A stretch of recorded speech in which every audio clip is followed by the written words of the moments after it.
Realme P3 এই ফোনটি আমরা মোটামুটি 20 দিনের মতো ব্যবহার করছি।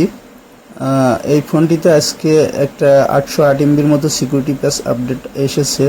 চলুন সে আপডেটটি আমরা করে নিই এবং এই ফোনটি সম্পর্কে কোনো ধরনের কোনো প্রশ্ন থাকলে কমেন্ট বক্সে অবশ্যই জানাবেন। এই ফোনটি নিয়ে আমরা লং টার্ম রিভিউয়ের একটা ভিডিও নিয়ে আসব, আপনারা পাশে থাকবেন, চ্যানেলটি সাবস্ক্রাইব করবেন। আমরা চলে যাব সেটিংয়ে, তারপরে অ্যাবাউট ডিভাইসে এখানে রিয়েলমি UI 6.0 ছোট করে লেখা আছে, সেখানটা ক্লিক করে দিবেন। আপনার ফোনের আপডেট রিলিজ হলে এখানে দেখতে পাবেন ডাউনলোড অ্যান্ড ইনস্টল 808 MBর একটা ফাইল। এবার আমাদের এই ফাইলটা ডাউনলোড করতে হবে, তো সেজন্য আমরা ডাউনলোডে ক্লিক করব। কন্টিনিউ ডাউনলোড হচ্ছে। আপনার নেট স্পিড যদি মোটামুটি ঠিকঠাক থাকে 2 থেকে 4 মিনিটের মধ্যে এটা ডাউনলোড কমপ্লিট হয়ে যাবে।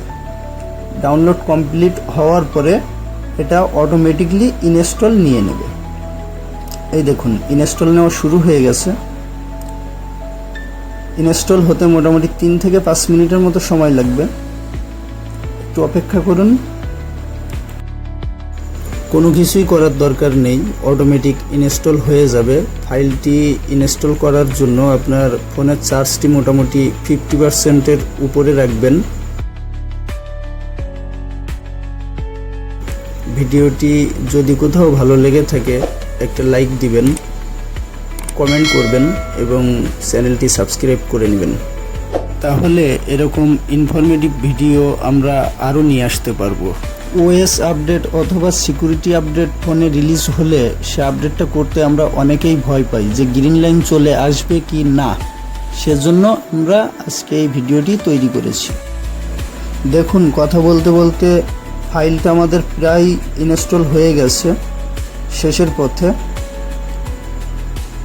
এই তো ইনস্টল কমপ্লিট হয়ে গেল, রিস্টার্ট লেখা আসলো, রিস্টার্টে ক্লিক করে দিবেন, ফোনটি রিস্টার্ট হয়ে যাবে। সিকিউরিটি প্যাচ আপডেট আসার পরে আমরা আপডেটটা করে নিয়েছি, তারপরে আমরা 3 দিন ফোনটি ব্যবহার করেছি। কোনো ধরনের কোনো হিটিং ইস্যু, চার্জিং ইস্যু, অন্য কোনো ইস্যু আছে কি না সেগুলো আমরা দেখেছি। কোনো ধরনের কোনো ইস্যু নেই, চিন্তার কোনো কারণ নেই। আপনাদের ফোনে যদি আপডেট রিলিজ হয় আপনারা নিঃসন্দেহে আপডেট করে নিতে পারেন।